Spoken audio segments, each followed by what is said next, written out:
hoje, depois eu já vou compartilhar com vocês, foi exatamente sobre a questão do suicídio. Sim, eu até comentei que de repente eu iria ver algum outro tema, mas eu achei pertinente falar sobre isso.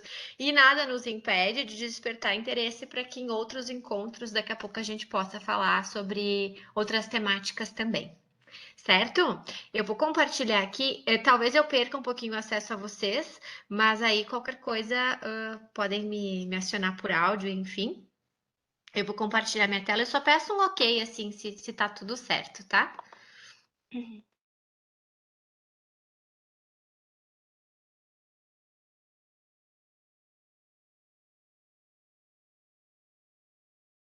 Aqui.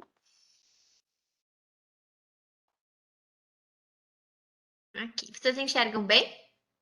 Sim. Uhum. Sim. Então tá. Então a gente sabe, né, na verdade, que a medicina e os cursos da área da saúde como um todo, né, com o objetivo de tentar trazer à tona temas, às vezes, de maior repercussão e de maior interesse, temas que precisam, na verdade, ser falados, muitas vezes eles fazem, então, essa utilização de uma cor, né, relacionada a um determinado mês. Então, a gente conhece muito, né, o Outubro Rosa, o Novembro Azul, frente às doenças, então, mais relacionadas à mulher e ao homem. E o Setembro Amarelo, na verdade, ele veio com essa proposta, né? Na verdade, o Setembro Amarelo, não sei se vocês já tiveram a curiosidade de entender um pouquinho de onde é que veio, né? De onde é que surgiu tudo isso. Ele é uma campanha já bastante antiga, principalmente nos Estados Unidos, né? E infelizmente essa campanha começou porque um jovem de 17 anos acabou cometendo suicídio. Ele tinha um Mustang amarelo, né? Ele que pintou, né, da cor amarela. Ele tinha uma adoração por essa cor. E, na verdade, a cor do Setembro Amarelo, então, ela veio a partir desse caso, né? No velório desse menino, muitos dos amigos, né, dos pais, eles se questionavam como é que isso teria acontecido, uma vez que eles não teriam observado nenhum sinal de que o Mike, que é o menino em questão, estivesse passando por algum sofrimento, né? E no velório, os amigos eles fizeram pequenos bilhetinhos com fitinhas amarelas envoltas, onde eles colocavam que se precisasse de ajuda e estimulando as pessoas a buscarem ajuda caso elas identificassem então que elas estivessem passando por algum momento mais difícil. E a repercussão dessa campanha, na verdade, que talvez nem tivesse a pretensão de virar uma campanha, foi muito grande, né? E isso acabou passando então para vários outros países e se tornando então uma marca do mês de setembro. No Brasil, a gente tem a campanha vindo mais forte desde 2014. Então, se vocês observarem, não faz tanto tempo assim, né, que a gente traz essa temática. Então, a Associação Brasileira de Psiquiatria, né, trouxe isso muito forte. E então, a partir de 2014, em todos os anos, a gente acaba tendo o mês de setembro, principalmente no âmbito da saúde mental, voltado para essa temática. Eu sempre gosto de falar um pouquinho assim, eu vou tentar não deixar tão teórico, né? Mas eu sempre gosto de trazer um pouquinho dos números que a gente tem, assim, relacionados ao suicídio, para vocês também terem uma ideia de que muitas vezes, por mais que a gente às vezes não conheça, né, ou não tenha o conhecimento de ninguém que cometeu suicídio ou que tentou suicídio, para a gente muitas vezes não ficar com aquele estigma de entender que é algo que não acontece, né? Ou muitas vezes algumas frases que a gente escuta, né, de que quem realmente vai se suicidar não avisa, ou não, ou já vai lá e faz. Então, algumas frases, às vezes, que a gente escuta, né, as pessoas comentando, e o meu objetivo hoje é justamente desmistificar, assim, algumas ideias, às vezes equivocadas, que a gente tem sobre essa situação tão séria, né? Então, qual que é a definição, assim, de suicídio hoje? A gente tem como sendo, então, um ato deliberativo, no qual ele é executado pelo próprio indivíduo, cuja intenção seja, então, a morte, né? É muito comum os pacientes muitas vezes apresentarem um sentimento de ambivalência. O que, que seria isso? Uma parte, às vezes, do paciente entende que não existe outra saída, que não existe outro jeito, embora a outra parte dele, às vezes, ainda entenda e até saiba que talvez esse não seria, né, a melhor atitude a ser tomada. E quando a gente está diante de alguns casos, justamente que o paciente está ambivalente, nós, enquanto profissionais de saúde, assim, a gente sempre tenta investir nesse lado do paciente que ainda nutre, né, de certa forma, uma esperança de melhorar e de ver uma saída que não seja essa, né? Uma coisa muito importante, assim, mesmo que o indivíduo, às vezes, ele até não cometa uma atitude que sabidamente vai levar à morte, se ele tem essa intenção, já é algo que merece bastante da nossa atenção. O Brasil, só para vocês terem uma ideia, ele não está ainda dentre os países com índices mais altos de suicídio, se nós formos comparar muitas vezes com outros países e com outras regiões. Aqui chama atenção para a Rússia, por exemplo, onde a gente tem níveis de prevalências, né, de suicídios extremamente altas, né? O Brasil ele se encontra ainda, né, as Américas como um todo, na verdade, numa prevalência moderada, diríamos assim, né? E várias pesquisas hoje em dia, no âmbito da medicina, têm falado muito sobre a questão do suicídio, principalmente como uma medida de o que podemos fazer. Acho que essa é a grande questão, né? Então, enquanto muitas doenças que antigamente levavam à morte e hoje não levam mais, porque nós tomamos tratamentos adequados, então aqui eu posso citar, por exemplo, para vocês o próprio infarto agudo do miocárdio, os derrames cerebrais, as próprias doenças oncológicas, a própria AIDS, que antigamente, há uns anos atrás, levavam muitos pacientes ao óbito, né, à morte. Hoje em dia, com o avanço da medicina, a gente acaba tendo muitos tratamentos e medidas preventivas que são muito eficazes. E isso, pessoal, não tem acontecido com a questão do suicídio. Então, já tem vários estudos que mostram, por exemplo, algumas estatísticas onde a gente observa lá de 2003 até 2013, 2015, índices muito semelhantes. Então, embora, né, talvez a gente não tenha tanto índices mais elevados, a gente entende que nós não estamos conseguindo reduzir. E esse também foi uma das minhas motivações para trazer esse tema para vocês. Para vocês terem uma ideia, certo? A gente tem esses dados mais recentes que são de 2019. A gente tem um total de quase, né, 700 mil, um pouquinho mais, 700 mil suicídios por ano. E eu chamo bastante atenção para a faixa etária das pessoas jovens, né? Nós, enquanto universidade, né, que acabamos tendo os nossos alunos, muitos deles que cabem nessa faixa etária ali, né, dos 20 e poucos anos até os 29, a gente sabe que hoje o suicídio é a quarta causa de morte nessa faixa etária, certo? E que provavelmente está subindo, né? Em relação a homens e mulheres, a gente sabe, e isso são dados já bastante conhecidos, e eu trago mais a nível de curiosidade para vocês, que os homens eles acabam cometendo suicídio numa prevalência maior do que as mulheres. Mas o número de tentativas de suicídio em mulheres acaba sendo maior do que em homens. Então, isso por quê? O que que explica?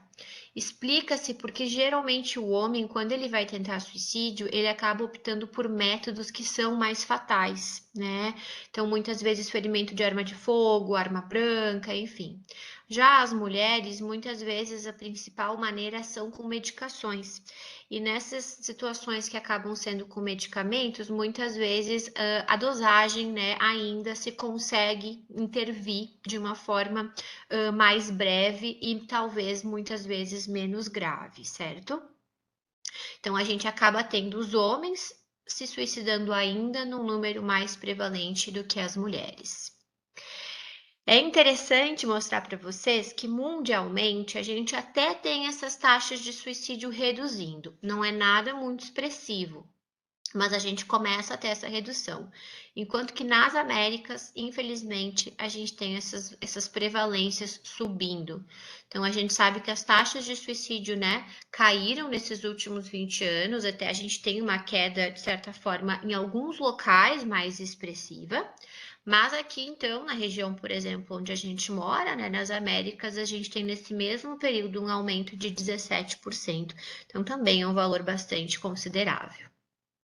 No Brasil, a gente tem uma questão que é a seguinte, não só no Brasil, né? Mas quando a gente fala muitas vezes nesses dados, a gente acaba tendo que ter um olhar com muito cuidado. Por quê?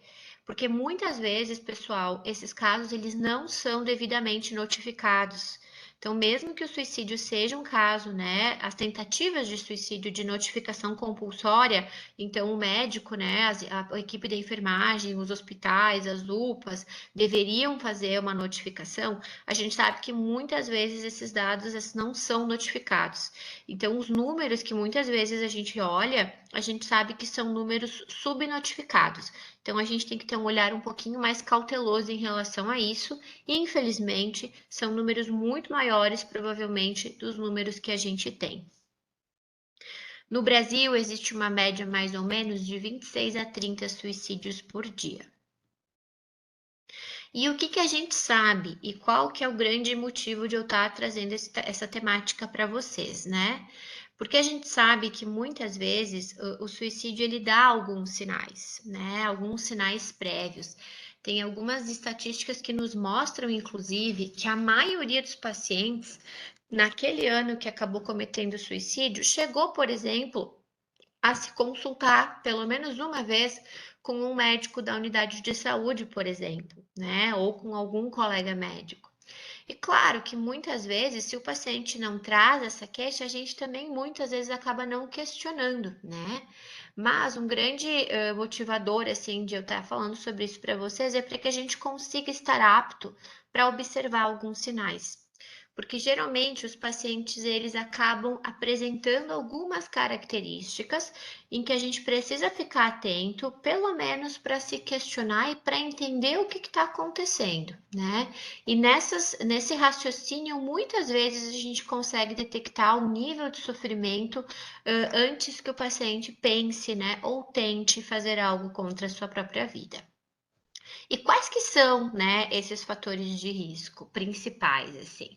Ou seja, quais que são os fatores de risco que estão associados ao suicídio? E o que a gente sabe é que ter uma tentativa de suicídio prévia é o principal fator de risco. Então, muitas vezes, quando a gente pega alguns pacientes até já de mais idade e a gente questiona, né, sobre como é que foi a história prévia, a adolescência deles, idade adulta jovem, às vezes vem esse dado. Ah, não, quando eu era mais jovem, sim, teve um dia que eu tomei um monte de medicações, fui para o hospital, mas não deu nada e depois a vida seguiu. Opa, é um paciente que já teve uma tentativa de suicídio prévia. Então já é um fator de risco que para nós acende um alerta, assim, né? Que eu preciso ficar de olho.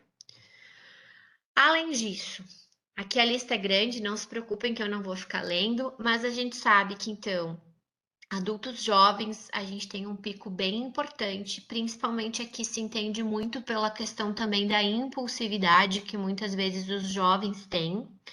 Mas eu chamo atenção para um alerta da faixa etária dos 60 anos para mais. Muitas vezes, se vocês forem observar, às vezes, né, os pais de vocês ou familiares, a gente observa que é uma faixa etária que muitas vezes implica em muitas mudanças de vida, né? Então, muitas vezes é aquele paciente que sempre trabalhou, sempre teve uma vida laboral super ativa e daqui a pouco se aposenta, ou daqui a pouco, por algum motivo de doença, né, acaba não conseguindo dar seguimento à vida que tinha, ou acaba tendo algum impacto na qualidade de vida. Então, a gente sabe que essas situações a gente precisa ficar muito de olho, porque a gente às vezes tem uma ideia que aquele idoso, né, é querido, bonitinho, ele nunca vai poder fazer nada. E infelizmente a gente sabe que as taxas de suicídio nessa faixa etária têm crescido bastante. Além disso, a gente tem então nos homens, como eu comentei, pacientes às vezes com doenças crônicas, né? Aquelas doenças que muitas vezes a gente sabe que não tem cura. Pacientes com história familiar de suicídio na família, isso também para nós é bastante importante, porque a gente sabe que existe um fator genético que acaba implicando. Muitas vezes crianças que tiveram algum trauma na infância, né? Adultos que tiveram algum trauma na infância, então a gente sabe que também é um fator de risco, ou perdas recentes. Então, diante de um luto, por exemplo, também é um sinal que a gente precisa ficar sempre de olho. Mas muitas vezes esses fatores a gente não consegue modificar, porque eles fazem parte da genética, fazem parte da história daquele paciente, ou são situações que já aconteceram, né? A gente não tem como voltar no tempo. Porém, a gente tem muitos fatores que são modificáveis, e são nesses fatores que a gente hoje em dia está se apegando para a gente tentar, então, realmente melhorar essas estatísticas. E o principal dele, eu acho que isso também é de bastante relevância para trazer para vocês, é que 90% das pessoas que cometem suicídio têm alguma doença psiquiátrica. Seja ela uso de substâncias, transtorno depressivo, transtorno de ansiedade, esquizofrenia, transtorno de humor bipolar, as mais variadas, tá, pessoal? Então, assim, por que que a gente ressalta muito esse dado? Porque se eu já sei que aquela pessoa tem algum transtorno de base, tem alguma doença, e eu consigo proporcionar um tratamento adequado para aquela situação, com certeza, indiretamente, eu já estou reduzindo o risco que esse paciente venha a cometer suicídio. Ao passo que, se eu sei que é um paciente muitas vezes usuário de substâncias, usuário de álcool, depressivo, ansioso e que não trata essa doença, já é um fator de risco a mais para que daqui a pouco ele venha, né, a ter alguma tentativa de suicídio ao longo da vida. Por isso que quando a gente fala muito hoje em dia, que bom, né, que a gente tem a oportunidade de falar sobre saúde mental, de falar sobre a questão da questão da psiquiatria, né, e tentar desestigmatizar, né, aquele conceito que muitas vezes nossos avós, até nossos pais trazem, né, não, psiquiatra é médico de louco, eu não tô ficando louca, né, eu não vou pro médico, ou ainda muitas vezes eu tenho pacientes que não contam para a família que estão vindo no psiquiatra, justamente pelo receio que às vezes a própria família vai ter em relação a esse tratamento. Então pensem que se às vezes esse preconceito, de certa forma, vem de dentro da própria casa, tu imagina como é que esses pacientes muitas vezes lidam com essas situações. Então, felizmente, eu vejo que devagarinho a gente vem melhorando esse cenário, né? Eu acho que com certeza hoje a gente está num patamar muito melhor do que já estivemos antigamente, mas eu digo para vocês que no meu dia a dia eu acho que pelo menos uma vez por dia eu escuto algo nesse sentido, assim, né? A minha família não pode saber que eu venho aqui. Só contei pro meu marido, meus pais não sabem, ou tive que arrumar uma briga lá em casa para eles entenderem que eu preciso vir para o psiquiatra. Então, esse tipo de comentário ainda é algo bem frequente na vida do psiquiatra, assim, a gente escuta bastante. Aqui é mais ou menos o que eu trouxe para vocês. Depois, se vocês tiverem interesse, eu posso mandar a aula sem problema nenhum.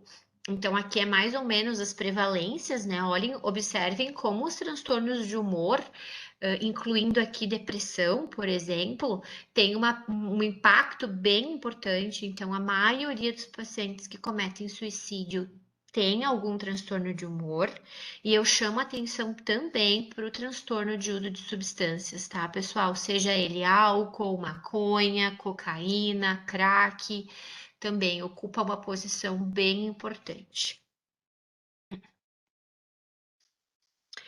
E a gente tem outros fatores modificáveis, e são nesses fatores, assim como nas doenças psiquiátricas, né, que a gente vai investir. Então, por exemplo, os pacientes que muitas vezes têm conflitos familiares, né, falta de apoio social, incertezas, sentimentos muitas vezes de desesperança, de desespero, né, de impulsividade, ou que muitas vezes não tem uma rede familiar de apoio, pacientes muitas vezes moradores de rua, que estão passando por algum problema financeiro, desempregados, enfim, todos essas características são características que a gente precisa ficar de olho. E de certa forma, são fatores que a gente consegue intervir de uma maneira mais positiva. Então, por exemplo, pacientes que às vezes moram sozinhos. Bom, se a gente muitas vezes não tem com quem ele morar, né? Às vezes a gente não está numa situação que o paciente vai ter algum familiar que aceite, ou enfim, a gente tenta trazer mais ele, por exemplo, para o serviço de saúde, né? Tentar deixar esse paciente mais perto de nós. Muitas vezes tem o pessoal do serviço social, né? As assistentes sociais que conseguem auxiliar esse paciente, às vezes até fazer um currículo, tentar entregar, conseguir algum trabalho. Então, assim, o tratamento, né? O próprio tratamento medicamentoso, às vezes com a terapia, com medicação, enfim, ele auxilia muito nesse processo.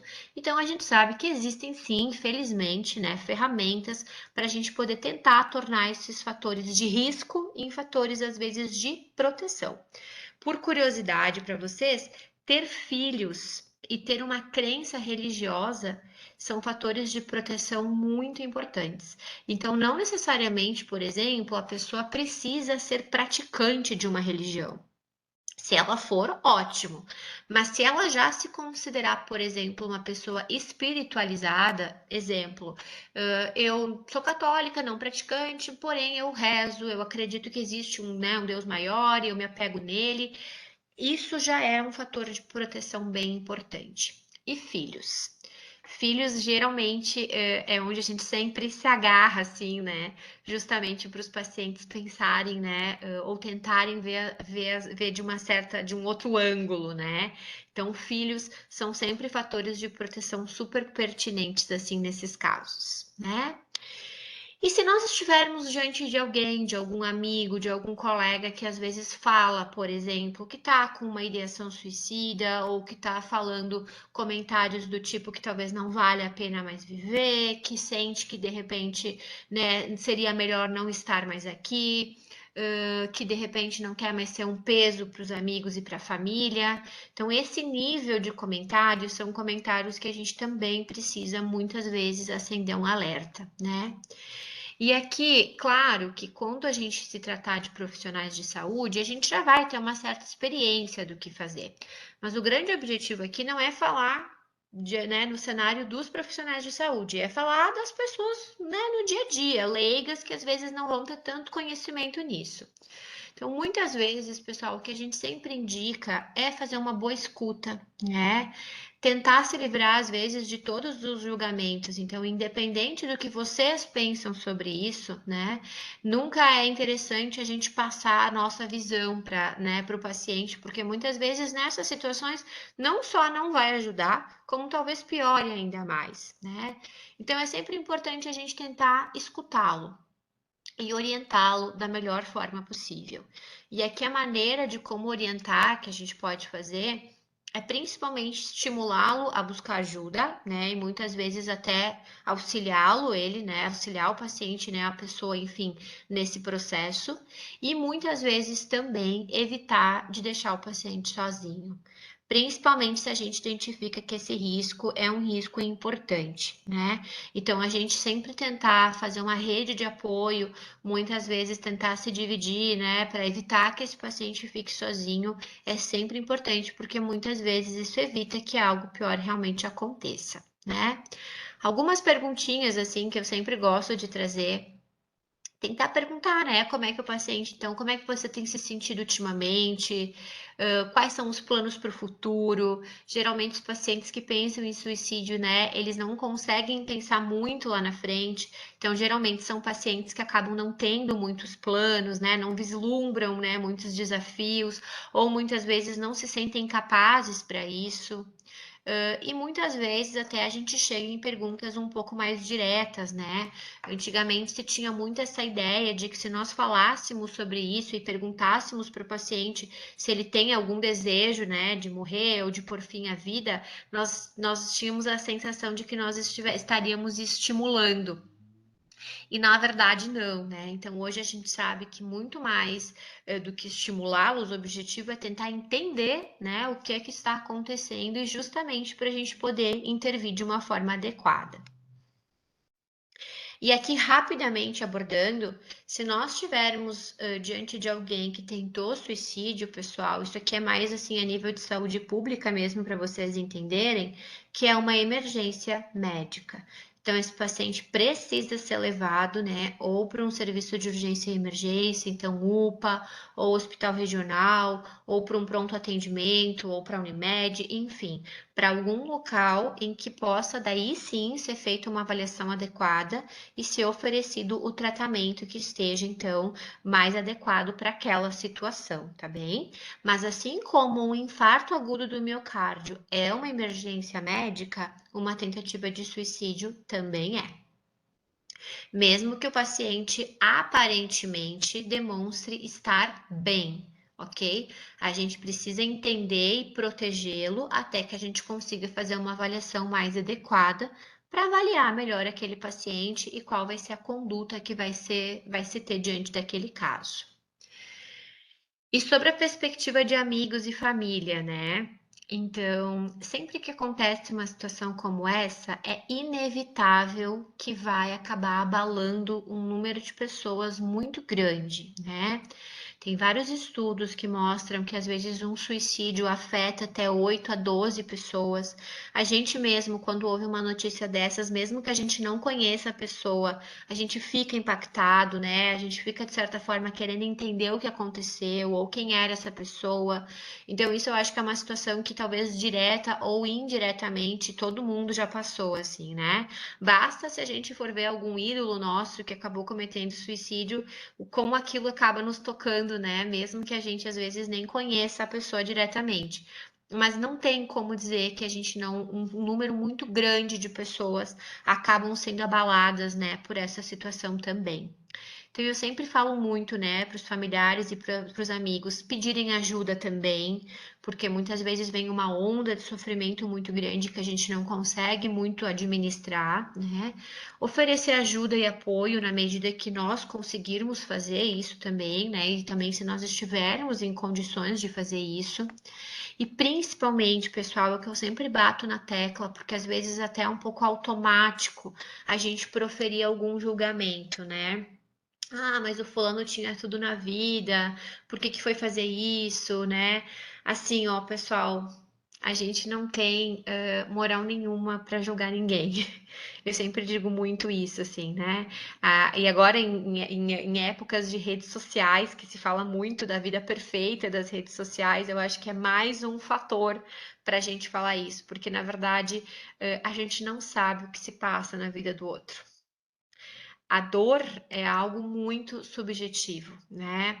Não é porque eu quebrei o meu braço e essa foi a pior dor que eu tive na minha vida, que a Débora, se às vezes, sei lá, fez um corte na mão e essa foi a pior experiência que ela teve, que a minha dor vai ser maior do que a dela. Dor é muito baseado em experiências pessoais, então não tem como a gente julgar a dor alheia.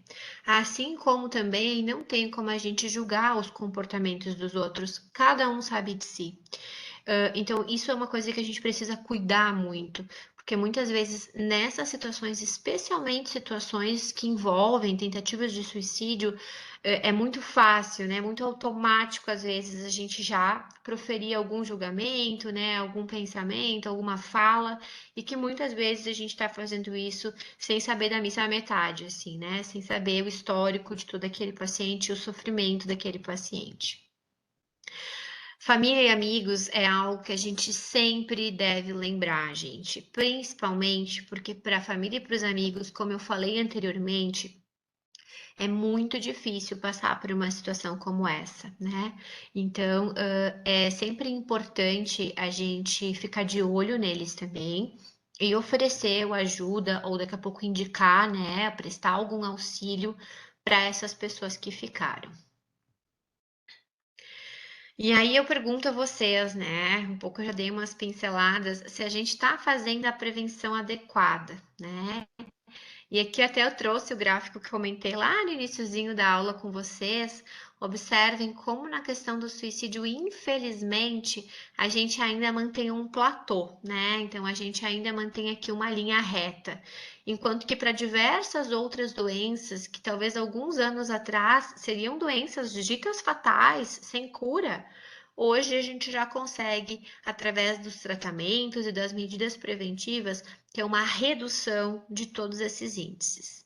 Então, eu digo que, na verdade, ainda não, né? A gente está na luta, mas talvez em alguns lugares mais efetivos, outros menos, mas eu acho que ainda é um grande desafio pela frente, né? Muitas vezes algumas políticas de saúde pública já estão sendo oferecidas, né? Eu acho que o Setembro Amarelo, na verdade, é uma grande oportunidade da gente falar também um pouco sobre isso, né? Identificar como é que a gente está em relação aos outros países também.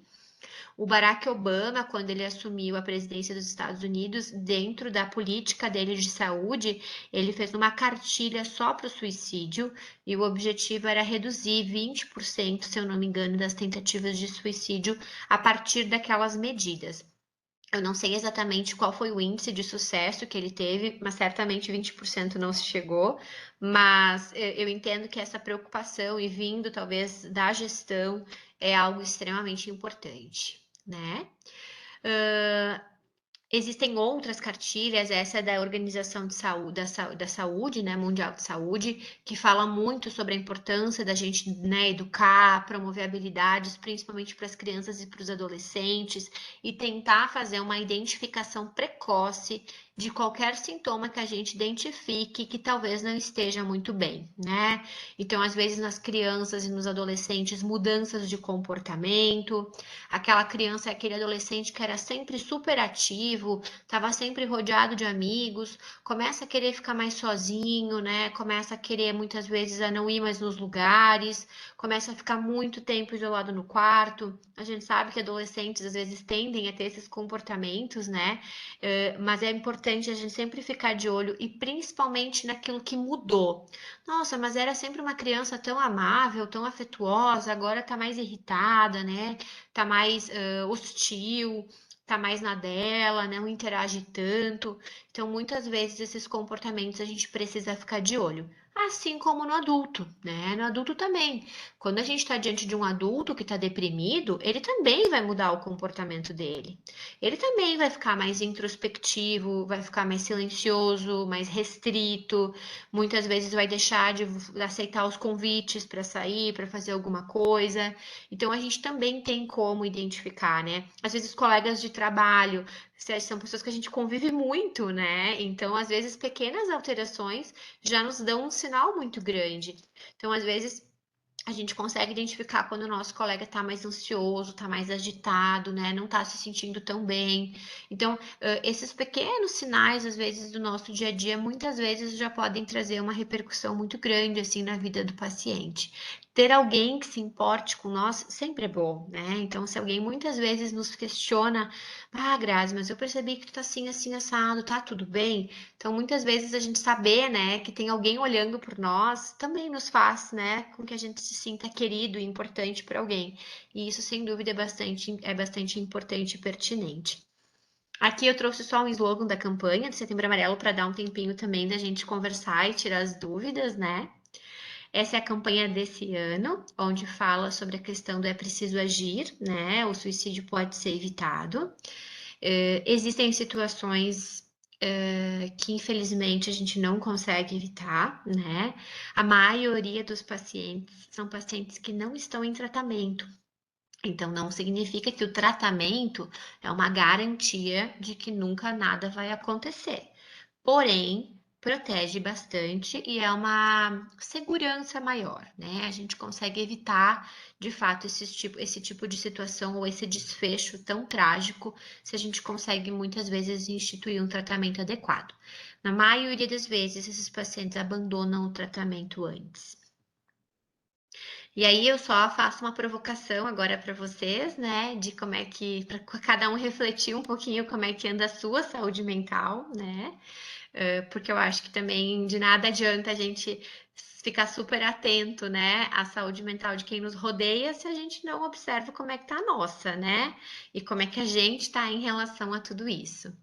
E aqui eu fiz um último slide, assim, que todo mundo já sabe da importância, né? Mas são aquelas informações que eu sempre digo que é bom a gente lembrar e lembrar e lembrar e lembrar, né? Muitas vezes. E eu digo isso para vocês muito abertamente, porque enquanto médica são coisas que eu sempre pergunto para os meus pacientes, e às vezes quando eu estou perguntando para eles, eu mesma faço uma reflexão do tipo assim, opa, acho que eu tô cobrando, é casa de ferreiro espeto de pau, né? Eu tô cobrando dos meus pacientes algo que nem eu tô fazendo. Então, casualmente, essa reflexão, eu não tô falando que as atividades em si, mas a reflexão é algo que eu costumo fazer todos os dias. E busco, né, e lanço assim o desafio para vocês fazerem também. Então, só para finalizar a minha fala, pessoal, atividade física, né? Atividade física é aquela coisa que, se eu perguntar para vocês, se alguém achar que não é importante, eu tenho certeza que todo mundo vai dizer que não, né? Não, é super importante, a gente sabe que é. Mas do ponto de vista de saúde mental, pessoal, tem uma importância inestimável. A gente fala muito sobre saúde, atividade física. E a gente acaba relacionando com a saúde física, né? O peso, as comorbidades, pressão, né? Prevenir doenças cardíacas, enfim, isso todo mundo sabe. Mas o grande ponto que vem sendo muito estudado é a importância da atividade física para a nossa saúde mental. Inclusive para prevenção, né, de doenças às vezes mais graves. Para vocês terem uma ideia, hoje em dia não existe nenhum protocolo de depressão ou de ansiedade que vai colocar só remédio, por exemplo.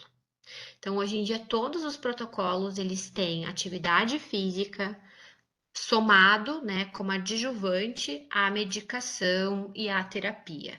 Então, é inestimável as profs que estudam muito estresse oxidativo, né, essa parte do mestrado, ali, enfim, a gente consegue hoje já ter muita certeza disso tudo. Então, quando eu indico para os meus pacientes, eu sempre bato muito nessa tecla, assim, né? Não é somente para a tua saúde física, mas ela é muito também para a tua saúde mental. Dormir bem, ali eu fiz questão de colocar, né, um sono que aparentemente está bem tranquilo, porque dormir bem é fundamental. A gente sabe que hoje insônia está sendo talvez uma das queixas, junto com o esquecimento. Acho que as duas principais queixas que eu pego no consultório, assim. Então, assim, realmente, com Covid também, que a gente sabe que acabou mudando muita coisa no nosso organismo, né? Mas a gente sabe que dormir bem é muito importante e a gente precisa respeitar, né, o nosso período de sono, fazer alguma atividade de lazer. E aqui, assim, eu fiz questão de colocar esse desenho da pessoa sentada no sofá com uma bolsa de água quente, uma pipoca e um controle da TV. Porque às vezes, pessoal, não fazer nada também é fazer tudo, assim, né? Às vezes é muito terapêutico. Então, assim, a gente não precisa, acho que a gente já tem uma rotina tão extenuante e tá sempre se cobrando tanto, né, por resultados e por, enfim, que muitas vezes eu acho que isso é extremamente terapêutico, assim, é a gente tirar algumas horinhas ali do dia ou da semana para justamente escolhermos o que a gente quer fazer. E se a nossa escolha for de não fazer nada, tá tudo certo, a gente vai ficar sem fazer nada. Contato com amigos é sempre muito importante, com família, enfim, né? E aqui eu chamo atenção para a psicoterapia. A gente sabe que, infelizmente, não é um tratamento que a gente tem tão amplamente disponibilizado, né? O SUS aqui em Chapecó oferece. Às vezes é um pouquinho difícil a gente conseguir, mas existe a possibilidade. Mas daqui a pouco, quem conseguir muitas vezes identificar, né, e consegue de repente tentar uma psicoterapia, nem que seja de uma forma por recursos próprios, enfim, eu acho que é sempre bastante interessante. Nos proporciona um processo de autoconhecimento muito grande e faz com que muitas vezes a gente consiga atingir mudanças que a medicação muitas vezes não consegue atingir. Certo? Então, a minha dica para você seria essa no final. Eu sei que todo mundo já sabe disso, eu sei que às vezes não é tão simples de aplicarmos no nosso dia a dia, fiquem bem tranquilos que eu sei que não é fácil, mas eu acho que aqui cabe também um pouco de esforço, dedicação para a gente tentar lembrar de algumas coisas que vão com certeza nos trazer um bem-estar. E o mais importante, né? Saiba pedir ajuda. A gente vive num mundo, eu acho que o pedir ajuda ficou algo como sendo muitas vezes um sinal de fraqueza, né? Ou de talvez uma impotência da nossa parte. E eu acho que é de uma importância inestimável, né? Então, eu sempre falo para os meus pacientes: se a gente está precisando de ajuda, é simples. A gente pede e aceita, né? A gente já ajudou tantas vezes, talvez chegue a nossa vez de aceitar também. Então, eu acho que nesse quesito é importante, mas de nada adianta, né, a gente aceitar se a gente nem souber pedir. Então, eu acho que nesse quesito é um alerta para vocês. Eu agradeço pela atenção, espero não ter me prolongado muito. É que é um tema que acho que se a gente vai ficar falando, a gente teria horas para falar, né? E como eu falei, acho que não só da questão do suicídio propriamente dito, mas principalmente também sobre a saúde mental como um todo, né? Então já me coloco de antemão à disposição para a gente poder fazer outros encontros e talvez falar sobre outros temas também, inclusive que seja de interesse dos próprios servidores também, né? Acho que ter essa comunicação, e eu vejo que a Débora está super ativa, né? Acho que a professora também nessa organização, assim. Então eu fico à Legal. disposição para perguntas, dúvidas que eu puder ajudar. Muito obrigada, Grazi. A Grazi é uma colega ali do curso de medicina e fantástico sempre poder te escutar e foi um prazer poder mais uma vez estar aqui com você, dividindo esse espaço e trazer você para falar um pouco sobre esse tema que, como você mesma disse, tão complexo e ao mesmo tempo que bom que pelo menos a gente tem o setembro para falar mais sobre esse tema, né? Mas que também deve ser abordado sempre, né? Durante todo o ano, porque é um problema que não acontece só nesse mês, né? E É eu estava aqui verdade. concordando com a cabeça, porque eu sempre falo para as pessoas que eu vou na academia 3 vezes na semana, né? E às vezes as pessoas falam assim: Nossa, você faz academia? Eu falo: Faço. Eu faço mais para minha saúde mental do que para qualquer outra coisa, porque eu sei da importância que é ir para academia, principalmente depois da pandemia, né? E até mesmo ali, quando as academias abriram, logo alguns meses depois da pandemia eu voltei prontamente para a academia, né? Porque era um lugar de refúgio e parecia que para mim era algo muito importante, né? Para minha saúde mental era extremamente importante. Então foi uma busca pessoal e teve uma importância fundamental na minha vida. Então falar Uhum. sobre essas importâncias para a nossa saúde mental e a gente poder falar sobre isso abertamente, porque todos nós temos algumas questões, né? Então, Sem é bem dúvida. importante ter esses momentos para que a gente possa falar. E com certeza, professora Graziela, vamos chamar você outras vezes, porque são assuntos que nós aqui da diretoria sempre somos solicitados, né, com essas temáticas, ansiedade, depressão, Uhum. e fadiga, algumas outras questões que os servidores nos trazem em alguns momentos, né? Então é sempre importante também trazer essas discussões. Temos algumas questões ali no bate-papo, né? A Jocelaine perguntou se seria essa relação do suicídio com algo químico, mas acho que você falou ao longo da tua palestra, ela falou que É, talvez mas a você já. gente, uhum. É, a gente tem sim, principalmente assim, para vocês terem uma ideia, história familiar, alguns estudos mostram que o suicídio afeta até a nossa quinta geração. Então, é muito comum, por exemplo, tanto para as gerações das gerações anteriores à nossa, né? Às vezes bisavós, tataravós, eles mesmo assim exercem uma influência até a quinta geração posterior. Então, às vezes eu até comento com os pacientes, né? É uma herança muito triste a que a gente deixa nesse sentido, porque né, os nossos tataranetos, que a gente nem vai conhecer, muitas vezes já nascem com fator de risco a mais, assim, né? E não sei se o algo químico, talvez que ela quis dizer, seria também da questão da questão do uso de substâncias também. Não fiquei com um pouco de dúvida, mas Eu se for também. sim, mas se for sim também, né? A gente sabe que os pacientes, principalmente quando estão sob efeito, né? Então, muitas vezes existem algumas drogas que acabam, obviamente, né, alterando toda a questão cognitiva do paciente, toda a parte, do pensar, né? E muitas vezes não é incomum, né, eles acabarem tentando suicídio quando estão sob efeito de alguma substância. E, por exemplo, alguns de nós, às vezes, ou a maioria de nós, pode ser pai ou mãe, ou ter algum irmão próximo, e aí a Ellen traz para nós uma situação assim, ó. Um adolescente em conversa com uma amiga mais próxima, em busca de sua atenção, comentou que iria fazer algo contra sua vida, mas dormiu normalmente e vimos a mensagem depois. O que fazer? Ao perguntar, Uhum. disse que era uma besteira, mas isso, pela tua fala, já pode ser um indício de algo que algo não está muito legal com aquela pessoa, né?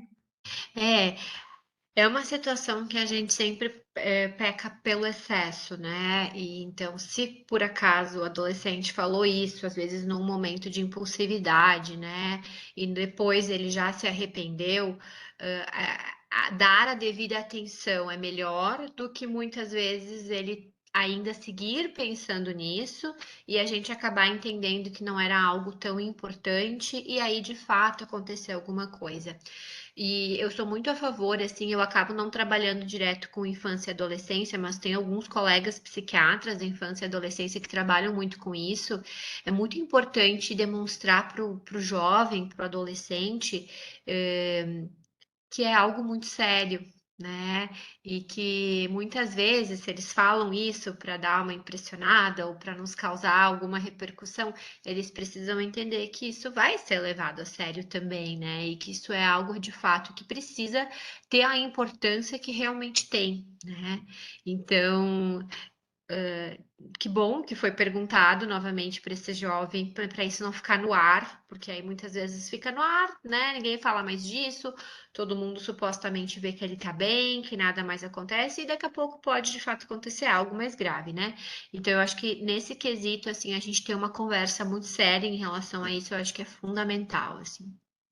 Às vezes a gente é um tema que a gente tem um pouco de dificuldade de tratar, ainda mais com adolescentes, né? Com pessoas mais jovens. Parece que se a gente não for falar, então não está acontecendo, né? E quando na verdade é bem ao contrário. E o que eu sugiro é que se às vezes a gente se sente com dificuldade de ter esse tipo de conversa com os mais jovens ou com alguém, então que a gente busque alguém, algum profissional que possa talvez ter essa conversa, né? Mas não é porque nós temos dificuldade com isso que então o tema fica já invalidado e que não precisa mais ser falado nada, né? E geralmente existe uma relação muito próxima, isso é uma questão minha, né, entre ansiedade, depressão e o suicídio. Uhum. Sim, existe uma questão próxima. A gente acha às vezes que pacientes ansiosos não podem se suicidar, mas infelizmente sim. Não é a comorbidade psiquiátrica mais comum, né? Infelizmente, como eu trouxe ali, né, os transtornos de humor, dentre eles a depressão, ainda são os pacientes que geralmente mais costumam, né, tentar. Mas, sim, um outro ponto que às vezes a gente também não dá tanta atenção são para os quadros que psicotizam. Então, tem aquela doença, né? Não sei se alguns de vocês já devem ter ouvido falar da esquizofrenia, né? Que é aquela doença que muitas vezes o paciente ouve vozes que as outras pessoas não escutam, ou veem coisas, né? Então, eles têm muitas vezes alucinações. Teve uma novela um tempo atrás, acho que era Caminho das Índias, que tinha o Tarso, né? Que acho que a esquizofrenia ficou bem debatida naquele momento. Enfim, a mídia, de certa forma, às vezes atua contra, às vezes até atua a favor, assim, né? Nos ajuda.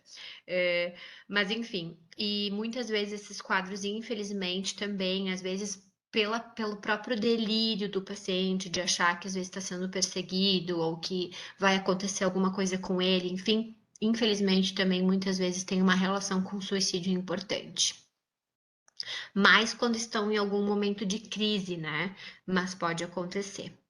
Mas quando estão controlados, daí é mais tranquilo, Não, né? bem mais Isso. tranquilo, bem mais tranquilo. A grande questão com esses pacientes é que é muito comum eles pararem o tratamento. Então, assim, às vezes eles estão bem, eles entendem que não precisam mais da medicação, aí param o remédio. E aí vem uma crise importante. Se eles estão em tratamento, se eles estão aderindo à medicação, se eles estão bem, o risco é muito baixo, bem mais baixo. Tá bem. Irene, você está com a mão levantada? Você gostaria de fazer alguma pergunta? Sim, vocês me ouvem? Fique à vontade. Não é Sim, ouvimos. não é nenhuma pergunta, é só um comentário e talvez uma informação, né? A professora Graziella também deve, talvez tenha essa mesma impressão, mas é que assim, ó, não só na pandemia, né, mas bem antes da pandemia, os altos níveis de violência doméstica já existiam, né, e de alcoolismo e de outras drogas, consequentemente, eu não tenho o número exato, mas eu tenho certeza que esses números devem ter aumentado, né, Aumentado. de drogas e álcool durante a pandemia, né.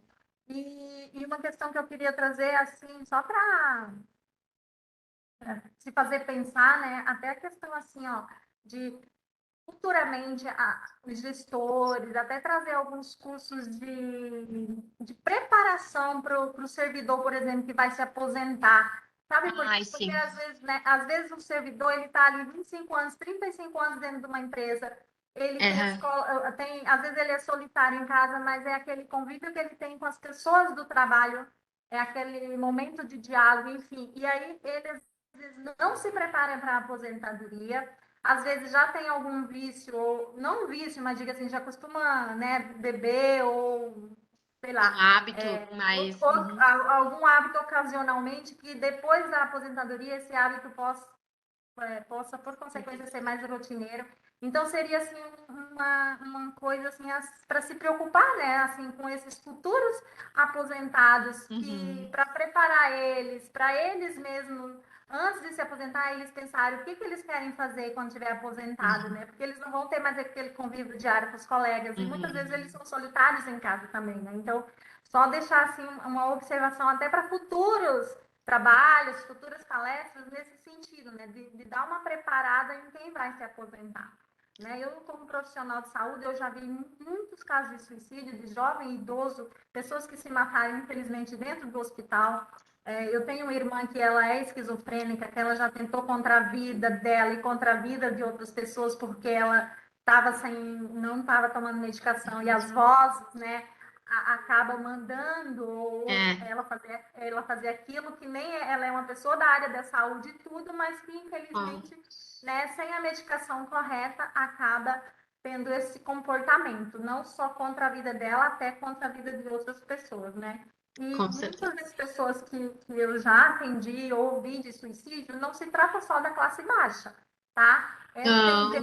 Tem desde a classe baixa, eu já vi médico que morreu por suicídio, psiquiatra que se jogou do prédio, né? Profissionais que estão, entre aspas, que conhecem os riscos, mas ninguém está livre de uma doença mental, né? Então, infelizmente, só tem o mês de setembro que o pessoal foca mais nisso, mas durante todo o ano tem casos e as pessoas às vezes estão ali do teu lado dando um sinal, e isso que é importante, né? Claro que a gente reforça nesse mês agora, mas pensar que não é só a classe, de todos os níveis sociais, né? Mas, infelizmente, como a própria mesmo falou, quando está associada ao álcool, à droga, ou tem a parte genética também, tudo isso só piora. Era só essa colocação que eu queria fazer. Obrigada, professora, por trazer Uhum. os dados aí, tá? Muito obrigada. Imagina.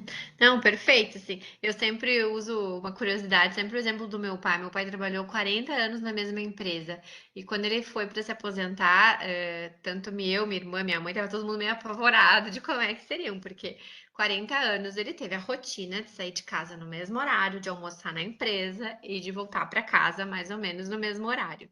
E a empresa, nesse quesito, foi muito bacana, porque era algo que a gente nem sabia muito como proceder, e eles fizeram todo um preparo, assim, realmente, antes de ele sair de fato para a dita aposentadoria, né? E aí, infelizmente, infelizmente ele trabalha mais hoje do que trabalhava antes, eu acho, porque tu acaba se ocupando, enfim, mas claro que realmente, assim, muito disso foi pelo suporte que se teve, Ah, né? só mais uma colocação que tu falou da questão da medicação, que às vezes as pessoas param de tomar ou não tomam, Aham, e que as doenças mentais, cada dia mais, estão se encaixando aí nas urgências, né, nas emergências clínicas, e tentar futuramente, né, até trabalhar em outras políticas na questão da medicação gratuita, porque assim, ó, muita gente não consegue comprar a receita porque primeiro tem que passar num psiquiatra para conseguir a receita, né, para a liberação da medicação. E sim. a medicação é cara. Infelizmente, as medicações, os antipsicotrópicos, os ansiolíticos não são tão baratos. E o SUS não Não, fornece todos, né? não, Então, tem uma gama deles, hoje em dia, dependendo da doença mental, que não é fornecido pelo SUS. sim, Aí, a maioria. eles, às vezes, até passam no psiquiatra, no CAPS, né, nessas instituições. Mas, às vezes, as medicações, o custo, né? E aí, às vezes, eles acabam abandonando o tratamento em função disso. De precisar da receita, né? E, obviamente, eu acho que precisa ter a receita mesmo, que é um controle, mas principalmente pelo preço das medicações. Então, nesses casos, teria que ser mais um trabalho a nível de políticas públicas mesmo, né? Para É, gratuidade da medicação. Obrigada, é. professora. Verdade, verdade. É um grande desafio, assim. A gente tem Eu até vou, algumas disponíveis, mas às vezes a gente esgota essas possibilidades, né? E aí realmente a gente tem um desafio grande pela frente. eu vou aproveitar sobre essa questão de aposentadoria, né? Isso são coisas, ou assuntos que a diretoria já vem pensando e articulando junto com a Pró-Reitoria de Gestão de Pessoas, tá? Então, desde que eu assumi a diretoria, tem uma lista de assuntos que a gente já vem trabalhando, né? Então, esse é um assunto também que a gente já está organizando, mas claro que a gente tem algumas outras demandas, né? Então, nem todas a gente consegue atender tão prontamente, mas sobre a aposentadoria é algo que a gente tem pensado já para começar algumas atividades já no futuro, em breve, tá? Então, nós já temos pensado também, enquanto instituição, sobre essas questões, tá? Então, podemos ficar, não sei se tranquilos, mas pensando que algo está sendo pensado sobre isso. Uhum. Tá bom? E pessoal, eu vou abrir para mais alguém, se alguém tiver mais alguma pergunta para a Graziella, porque nós já avançamos 4 minutinhos do nosso horário, era para a gente ir até as 2h30. Eu sei que o assunto é amplamente, é, ele é muito, ele Amplo. é muito questionado, todo mundo quer perguntar, né? Mas com certeza, como a professora Graziella já disse, nós vamos trazer ela, podemos trazer outras pessoas também Uhum. que tenha propriedade para discutir, de repente mais de uma pessoa, né, para fazermos uma roda, de repente até no presencial também.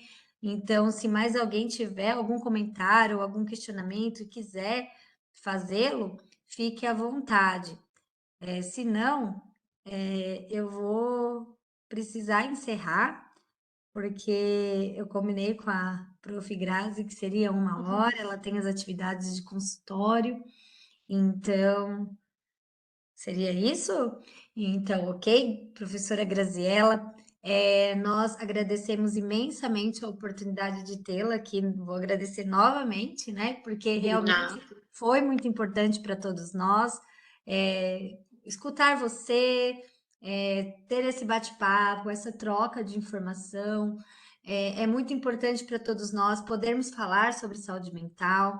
E agradecemos de verdade você ter disponibilizado uma parte do teu horário, do teu dia para estar aqui conosco. A gente sabe que Não. as agendas são complexas, mas eu combinei com a professora Graziela lá no início do mês e a gente conseguiu uma data, né? E Fechou ficamos setembro ainda, né? conseguimos em setembro e ficamos muito felizes mesmo. Então, sou muito agradecida de coração, de verdade, por todo esse movimento que você conseguiu fazer por nós. E a Imagina. UFFS agradece essa oportunidade. Então, em nome da DAS, da Progesp, Muito obrigada a você, muito obrigada a Sara por todo o empenho, sempre agradeço a ela, porque junto comigo estamos conseguindo, né, trazer essas atividades de promoção para os servidores. Lembrando que prevenir é sempre muito importante, né? É melhor prevenir do que depois precisarmos tratar uma condição crônica ou aguda de saúde, se a gente pode, com algumas medidas, de repente, conseguir reduzir a chance daquela doença ser instalada, né? Então, a promoção e a prevenção é muito importante. Então, muito obrigada a todos, obrigada a presença de cada um de vocês nesse momento. Até mais, pessoal. Obrigada Um também. abraço. Tchau, tchau. Obrigada pela oportunidade. Beijos. Beijo, Grazi. Tchau. Tchau.